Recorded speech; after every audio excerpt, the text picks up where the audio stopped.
Hey guys, welcome to my channel. Today I'm going to show you how to make t-shirts for Disneyland or any other party you have. We are going to start with this Avery fabric transfers that they sell at the stores. Also a red shirt. I made this for last year on our Disney trip. I'm also going to use fabrics, whatever fabric you want, and obviously my printer. This is the paper I'm using. It is a transfer, a light transfer, but you can use the dark one too. I think I should have used the dark one. So I'm gonna show you how I designed my first strip lettering. I started by typing it, and I'm using Photoshop, but you can use any other program you want. They also have one that is very similar to Photoshop online. I'm gonna put the links below. So I'm gonna write down my first Disney trip, and I'm just gonna change the fonts that I'm gonna use, the design of it, how I want them to look. And as you can tell, is pretty easy. I have everything like you can see on the screen. I just started editing the characters, the layers, how I want it, and I'm gonna change the color of the font because I want it like a light gray, almost white-ish, and I'm gonna drop a stroke, like a shadow on the letters. That's why I'm changing it this way. So I'm gonna go ahead on layer style, and I'm gonna select stroke, and I'm just gonna change it to a dark grayish. I mean, you can change any color you want. I just wanted it to pop out because the shirt is already red, so I wanted like a dark color to emphasize the message. And now that I have the color I want, I'm just going to play around, see how I want the layout to look, and I'm gonna paste a couple of the designs in this page. That way I can save a little bit on the paper I'm using, and I'm just gonna play around with it. This paper is a regular paper size sheet, and I think it's like 11 by 9, something like that. So I'm gonna copy all of this, and I'm gonna paste it. I'm gonna add like another one, probably another one, like to have 3 designs like this. And I'm gonna set up for printing. The printing has to be a little different because you gotta select the settings for t-shirt transfer. As you can tell, I'm gonna change them real quick right here. And if you don't do this, your layering is gonna look backwards by the time it's in your shirt. So make sure that you change these settings. Are really easy. You can change them in whatever program you have. That way you don't have any issues. And if you don't know how, just check on your printer settings to see how to do it. I already have it here, as you can tell. T-shirt transfer. I'm gonna save, and I'm gonna print, which is gonna give me this warning, but it will totally fit in the paper. It's usually a warning it gives me.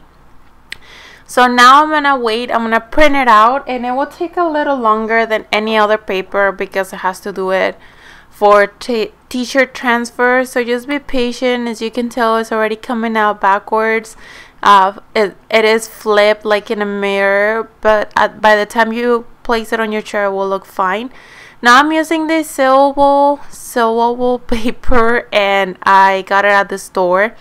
I'm gonna use this to trace this Mickey Mouse shape into the paper and transfer for the fabric to add in my shirt. So I'm gonna go ahead and trace a couple of them because I'm making more than one shirt. I'm gonna cut it. It doesn't have to be perfect because we will cut again. It's just to try to save as much paper as I can, that way I don't waste so much. And I'm gonna go ahead and also cut the lettering that I just print out as close as I can to the border, to the stroke, and that will avoid the white outline on the border right here. So once I finish with this, I'm gonna take an X-Acto knife, and I'm gonna cut in between the font, you know, this gap that is left here. If you don't want to use your scissors, you can use your X-Acto knife. It works the same. So I'm gonna go ahead and glue my paper with the Mickey Mouse shape on the fabric. It has to be on the wrong side if you're using a pattern fabric. If you're using a plain regular color, it's okay, you don't have to do this.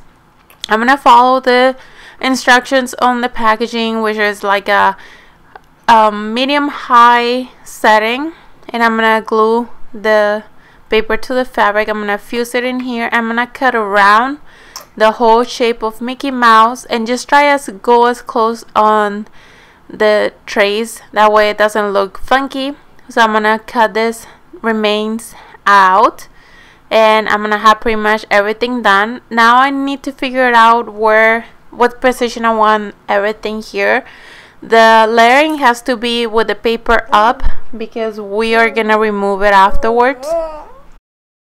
So just play around on how you want your design. Make sure to kind of measure it here. I use my fingers. It is way easier than grab the ruler. I'm gonna remove the paper from the Mickey Mouse outline, and I'm gonna just place everything the way I want it. I'm gonna take a little piece of fabric and I'm gonna put it on top of my layering because I don't want it to get stuck on the iron. And I'm gonna iron slowly, just making sure all the heat is getting is hitting all the spots of my design. That way it will actually transfer to the shirt. So I'm gonna do this really slow until I get the thing that I want. I'm gonna let it cool down for a little bit. So now that it's cooled down enough, I'm gonna start peeling off the paper in a corner. Just do it really slow, be patient. Don't try to rush because then your whole design will come off, and obviously we don't want that. So I'm gonna go ahead and peel the whole paper out. This will take just a couple minutes and it will turn out pretty cool.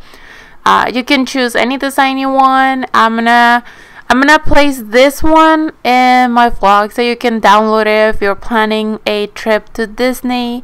And I don't know, you can just use it for yourself. I mean, it is pretty cool, and my son really enjoyed his shirt and he looked adorable in the pictures. So I mean, that is a good memory to have, and we still have this shirt.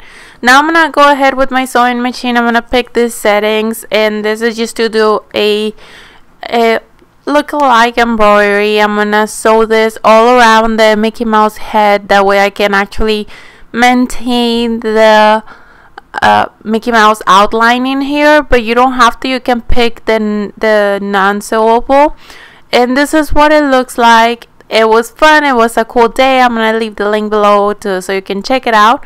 Thank you so much for watching. Don't forget to subscribe and give me a like if you like this tutorial. I'm gonna leave some others over here, and I will talk to you next time. Bye.